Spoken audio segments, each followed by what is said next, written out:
on est tout de même à HEC, environnement qui d'apparence pourrait vous paraître hostile. Du coup, on va vous demander en 3 points, parce qu'on est trois parties ici, ou 2 points pour les sciences pistes et les juristes, de dire en quoi le capitalisme constitue-t-il aujourd'hui le problème majeur de notre société et de notre génération, qui voit, et ça personne ne pourra vraiment le contredire, notre écosystème périclité. Rapidement. En 3 mots, je pense. En 3 mots, si vous voulez.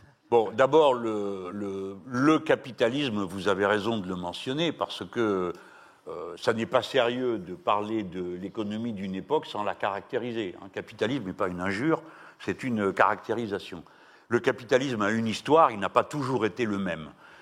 Il est arrivé à une nouvelle étape où vous avez en quelque sorte 2 tapis roulants qui fonctionnent. Le système du capitalisme, c'est la transition d'une quantité d'argent, on va dire, pour faire bref, en quantité de marchandises produites qui se transforment ensuite en une nouvelle quantité d'argent qui revient dans le circuit. Premier tapis roulant. Le premier grand âge du capitalisme est dans ce circuit. Il contient des contradictions qui le mettent lui-même en crise à intervalles réguliers et même de plus en plus fréquents. Et chaque fois, il dépasse ces crises par des inventions qui lui permettent d'élargir le champ de la circulation de la marchandise, soit en marchandisant des secteurs nouveaux, soit en créant des nouveaux secteurs d'échange. Le deuxième tapis roulant, c'est celui qui est né le 15 août 1971, quand les États-Unis d'Amérique ont décidé que le dollar, monnaie de référence du système monétaire mondial, n'était plus gagé sur rien. Donc vous prenez un dollar, il y a écrit dessus « In God we trust », vous avez intérêt à y croire, parce que la valeur de ce dollar, c'est ce que vous voulez bien croire qu'il est. Et un circuit financier totalement autonome s'est constitué, puisque les États-Unis ont eu la possibilité d'éditer des milliards de dollars sans contrepartie matérielle, ce qui est un défi aux lois de la physique traditionnelle de l'économie, qui est que le signe monétaire doit avoir une valeur matérielle en face. Mais les dollars s'échangent parce que tout le monde en a besoin pour le commerce mondial. Ça nous amènerait à des considérations plus profondes sur le fait que depuis, alors donc 2 tapis roulants, chacun contenant leurs contradictions. Le deuxième est beaucoup plus dangereux que le premier en matière de contradiction, parce qu'il ne fait que nous sommes continuellement surplombés par une masse monétaire qui ne se vérifiera jamais en valeur matérielle. Donc vous avez des bulles et des crises à intervalles réguliers qui peuvent détruire tout le système. Plus la géopolitique qui vient là, qui est que les pays qui sont, on appelait émergents, mais qui maintenant ont fini d'émerger, la Chine est la première puissance matérielle du monde. Et donc ceux-là n'ont aucune envie de se faire confisquer le pouvoir monétaire par les États-Unis d'Amérique et font eux-mêmes des manœuvres plus ou moins cachées pour petit à petit l'éjecter du circuit. Nous sommes dans ce moment-là, cette confrontation-là. Donc ça fait 2 facteurs de déstabilisation. Mais quand on va à la racine du capitalisme, c'est l'accumulation. Et on peut dire que c'est un résultat historique. Les premières villes permettent les premières accumulations. Puis les choses vont aller plus vite. Mais il faut quand même attendre entre moins 4500 les premières villes et le XVIe siècle pour avoir les premières formes de capitalisme mondialisé, avec le commerce mondial.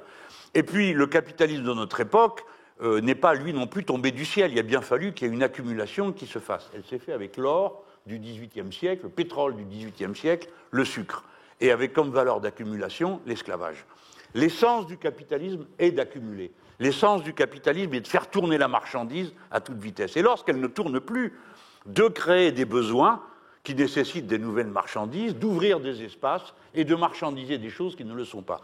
Par conséquent, il est intrinsèquement voué à augmenter sans cesse la prédation des êtres humains sur la nature. Quand vous faites de la prédation à 1 milliard d'êtres humains, 1820, 2 milliards début du XXe siècle, et que vous la faites à 8 milliards, la conséquence sur l'écosystème n'est pas la même. Par exemple, nous, Français, aujourd'hui, nous venons de consommer de produire la quantité de CO2 qu'on s'était juré de n'atteindre qu'en 2050. Voilà, c'est fait. Donc, nous sommes déjà entrés dans le changement climatique, il est irréversible, et nous devons nous organiser pour faire face aux conséquences de ce dérèglement dont personne ne sait de quel côté il va. C'est-à-dire, est-ce qu'il va donner ceci, est-ce qu'il va donner cela? Globalement et statistiquement, on sait que la période de réchauffement va produire comme effet paradoxal la glaciation. Ça, c'est sur une longue période. Sur une courte période, c'est-à-dire là, pour les 20-30 ans qui viennent, nous devons vivre dans l'incertitude et dans des effets climatiques imprévisibles, dont on connaît l'essentiel, c'est-à-dire des catastrophes comme celle qu'il y a eu dans la vallée de la Roya, la Méditerranée se réchauffe plus vite que les autres mers du monde, donc tout le sud de la France sera régulièrement dévasté. Ni la nature ne peut absorber la flotte qui tombe, et comme il en tombe plus que jamais, et qu'on a imperméabilisé, alors je prends que cet exemple, pour en prendre des dizaines d'autres, mais je ne veux pas vous saouler. Alors, la production sans fin et sans retenue, si vous êtes un acteur économique, vous n'avez pas de retenue. Votre but, ce n'est pas un complot, vous devez produire et puis vendre. Et puis vendre, et vendre encore, et vendre toujours plus. Et ça vous donne les conséquences que vous connaissez. Dans la mer Méditerranée, il y aura bientôt plus de plastique que de poissons.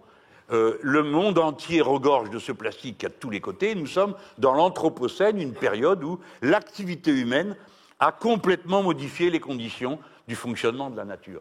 C'est la raison pour laquelle faire ce procès au capitalisme, c'est évidemment un procès, personnellement, je n'adhère pas aux valeurs du capitalisme, ce qui les sous-tend. Mais ce n'est pas le sujet. Ce n'est pas la morale politique du capitalisme. Les valeurs évoluent.